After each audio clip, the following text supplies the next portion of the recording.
Hello दोस्तों, स्वागत है आपके अपने YouTube channel UP success classes में। आज हम आपका केमिस्ट्री चैप्टर नंबर फर्स्ट ठोस अवस्था का भाग नंबर सेकंड लेकर आ चुके हैं। जैसे कि हमने पिछले भाग में बात की थी क्रिस्टलीय ठोस तथा अक्रिस्टलीय ठोसों के बारे में।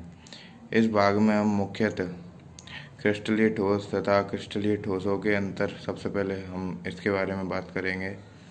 तो क्रिस्टलीय ठोस और अक्रिस्टलीय ठोस क्या होते हैं, तो वे हमने पिछली वीडियो में हमने आपको बताया था क्रिस्टलीय ठोस कौन से होते हैं। तो क्रिस्टलीय ठोस वे ठोस होते हैं जिनकी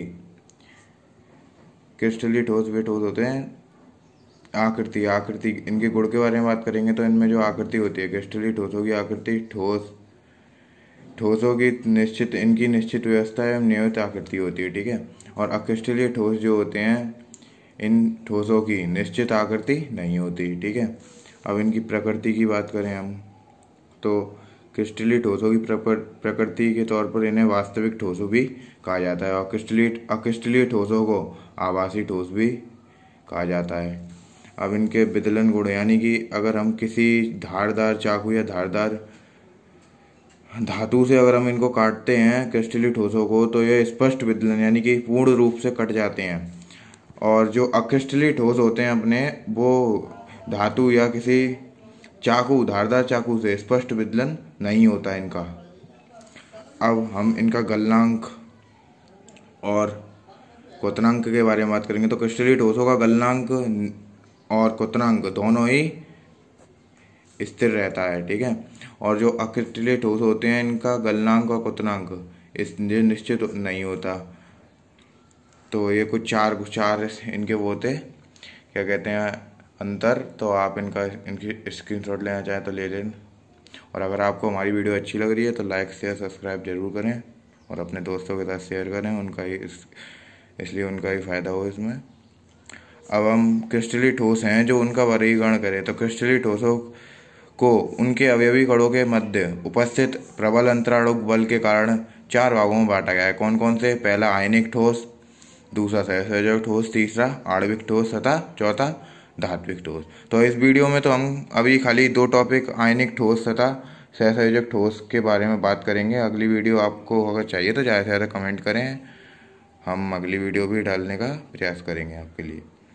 तो सबसे पहले आयनिक ठोस क्या होते हैं? तो ऐसे ठोस जिनके अवयवी कण धनायन अथवा ऋणायन अर्थात आयन होते हैं उन्हें आयनिक ठोस कहते हैं। जैसे कि कहा जाए कि ऐसे ठोस जिनके अंदर धनायन यानी कि पॉजिटिव चार्ज अर्थात नेगेटिव चार्ज उपस्थित होता है तो उनको हम आयनिक ठोस कहते हैं। और ये परस्पर स्थिर वैद्युत बल द्वारा बंधे होते हैं, यानी कि इनके अंदर जो ये परस्पर बंधे किस बल द्वारा होते हैं? ये स्थिर वैद्युत बल द्वारा बंधे होते हैं। अब इनके कुछ मुख्य लक्षण भी होते हैं, तो उनके बारे में हम बात करेंगे। तो इनके कुछ मुख्य लक्षण, जैसे इनके अंदर प्रबल अंतराणुक बल की उपस्थिति के कारण आयनिक ठोस कठोर तथा भंगुर प्रकृति के होते हैं और इनका गलनांक होता है वो भी काफ़ी उच्चतम होता है।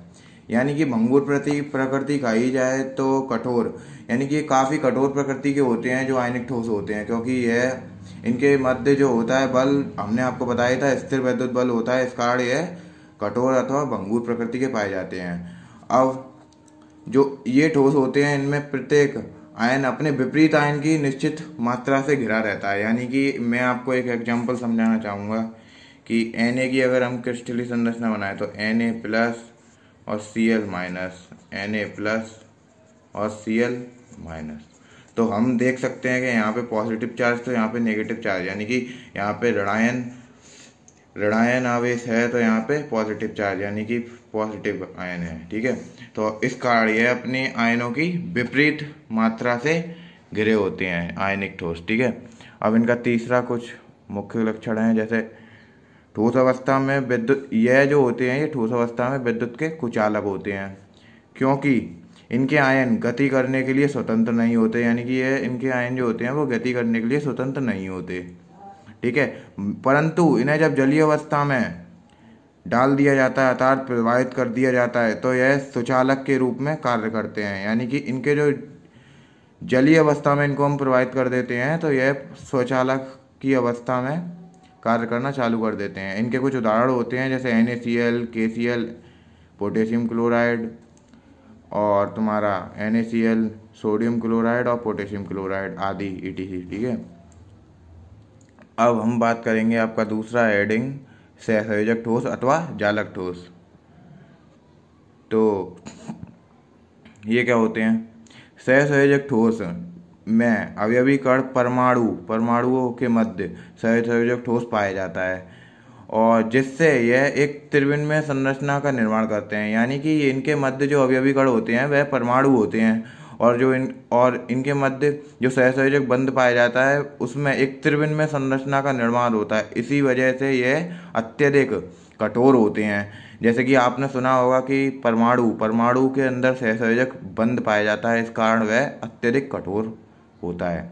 अब इनकी कुछ गुण होते हैं, सहसंयोजक ठोसों के कुछ गुण होते हैं, वह आज हम बात करेंगे। तो त्रिविमीय संरचना के कारण इनका जो गलनांक होता है वह काफ़ी उच्च होता है।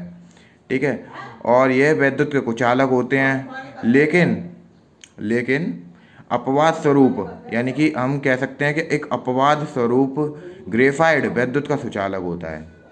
यानी कि अपवाद स्वरूप ग्रेफाइट वैद्युत का सुचालक होता है। और सहसंयोजक ठोसों को परमाणु ठोस भी कहते हैं। सहसंयोजक ठोसों को परमाणु ठोस भी कहते हैं। इनके कुछ उदाहरण होते हैं हीरा, सिलिकॉन, ग्रेफाइट आदि। परमाणु ठोस क्यों कहते हैं? क्योंकि इनके मध्य परमाणु उपस्थित होते हैं, इसलिए इन्हें परमाणु ठोस भी कहते हैं। तो दोस्तों, आज की वीडियो में तो इतना ही। आप स्क्रीनशॉट ले सकते हैं।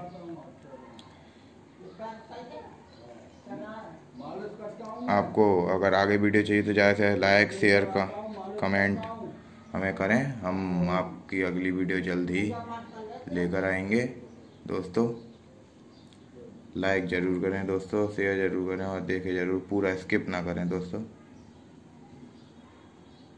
जय हिंद, जय भारत।